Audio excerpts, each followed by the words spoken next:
Good day, fellow investors. A lot of comments for me to analyze Pepsi and Coca-Cola because of the dividend, the future growth, and the relative cheapness. For those who don't know me, my name is Sven Karlin. We do value investing, and that's exactly what I'll give you today in the video, a value investing perspective on these two stocks. So let's immediately start. Coca-Cola, dividend yield 3.18%. As the stock didn't do much over the last 5 years, the dividend has been growing, and that's why the yield is going higher.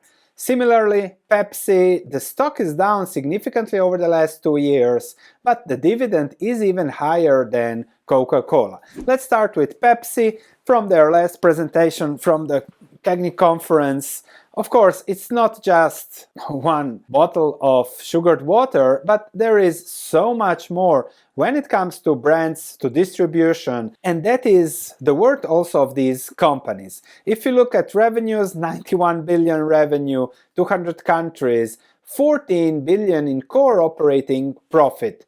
And they are, okay, drinks, but also savory snacks, the leader there, and actually more than beverages. If you look at global distribution, still focused on the US, but that means also that there is more room for growth internationally, and at a low PE ratio of 20 compared to the market, you guess why this is attractive. Diversification across the board, great brands. If you are not snacking something of this while you're watching my video or drinking, then you know Pepsi shareholders aren't happy. But they have also been increasing the advertising, the capital expenditure because of the growth and the need for more growth that's priced already in the stock. And there has been good growth over the last 4 or 5 years, really good numbers there per year, and that also across North America, also international, good numbers, but you might wonder, why is the stock down if the good growth numbers are so good? Well, this has been a boom period, and you'll later see also for Coca-Cola, because pandemic, this or that, you were sitting at home, eating your snacks, getting fat, and now the outlook is more in line with global growth, and then they hope to manage to reach high single-digit growth for earnings per share. That should be then calculated and compared to the valuation, but they are again a distribution company so that you get what you want and they offer you for that. Very few companies can say this. 52 years of consecutive dividend increases, dividend aristocrat, I think, so really good job there, and their goal is for organic revenue growth and high single-digit earnings per share growth that can be between 6 and 9 on top of a dividend yield. Now, when it comes to the stock's return, if earnings per share growth is 8% going forward, your dividend yield is 3%, the return over time will be a staggering 12%.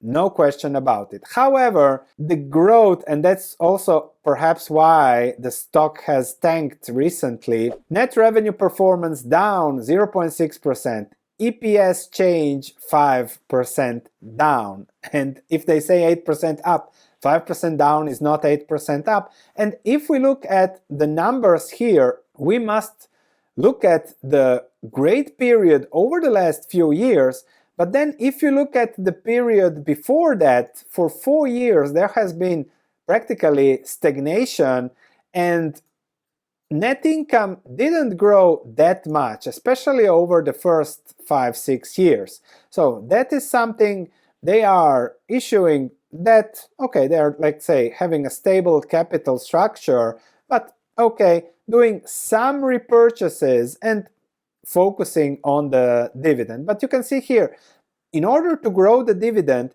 they had to lower the repurchases from 2 billion going lower to 1 billion. And this is the situation now. P ratio of 20, dividend yield of 3.6, which is good, but I need to show you some historical charts. This is 2011, 2019, no growth, no growth. so practically flat for almost a decade. Then we had this boom, really this tailwind, likely caused by the pandemic. And now the key question is, will this be the future, so like this, or will these growth trends continue? I think the market is now starting to fear that we are into another flat and wait till I see really the growth going forward. If you look at this stock going up here to the peak here, that is just because interest rates went down. Now here, a 2% dividend was a great dividend before the Fed started increasing rates. Here, people were expecting still 5% dividend yields, and I remember these times, as Pepsi got this benefit here from the pandemic, but still, it was just due to valuation and interest rates declining. Going forward, we'll see what happens, but Coca-Cola is in a similar position. Warren Buffett, I'm sure he regrets not selling now, but he's getting his 70% yield on cost for buying somewhere here. Presentation, Coca-Cola, more of a beverage company, but you can see here, flat for the same period, so it's not like they are doing a great thing. It's just that the market for them did well over the last few years, and now the question is, will this be the future or will this be the future?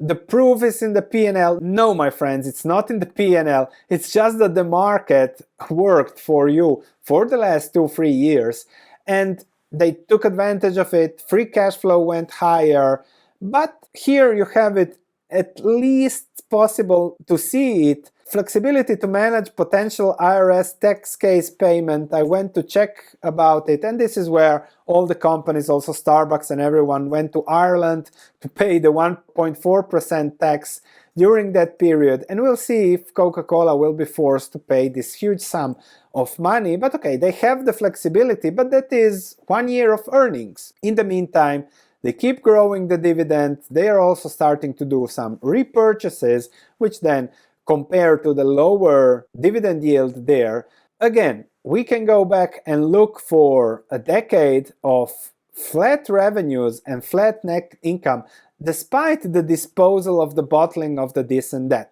When I compare here the P ratios, the dividend yields, the buybacks, the outlook can be a little bit concerning, because the key here is now that if interest rates are stable, higher for longer, then immediately the required dividend is also higher. And the dividend yield can grow to 6% if interest rates, 10-year treasury interest rates, are going up to 5%. 5% dividend yield from these stable, good long-term companies, unlikely they will see the 5-10% growth they have seen in the last few years, more likely to be 2-3% from inflation, 1-2% organically, 4% with ups and downs, with bad years, with good years. So yes, it is cheaper, and all the dividend investors out there, all the analysis that I looked, oh, Coca-Cola, dividend king, dividend aristocrat, coming into buy range, but it's still 3%. And it used to be compared with 0 interest rate from the Fed and 1% 10-year treasury. Now the 10-year treasury is at 10, which makes a huge difference, and that is the risk and reward. I wish I could tell you where the stock will go, but from an investing perspective, if you're happy with 3% and the likely growth attached to that dividend, then be your guest and buy this. But if you're saying, okay, if the 3% goes to 6%, I'm another 50% down, I don't want to see that in my portfolio. Even if you can reinvest the dividend and keep on compounding over the long term and reinvest more. So the key answer with these stocks is, what's your portfolio strategy? For me, maybe at 6-7%, but then again other things will be cheaper. So good brands, dividend kings, dividend aristocrats, nothing wrong, but just see how it fits your portfolio. I hope I have explained the risk and reward, and that's all that can be done here. Everything else is mumbo jumbo.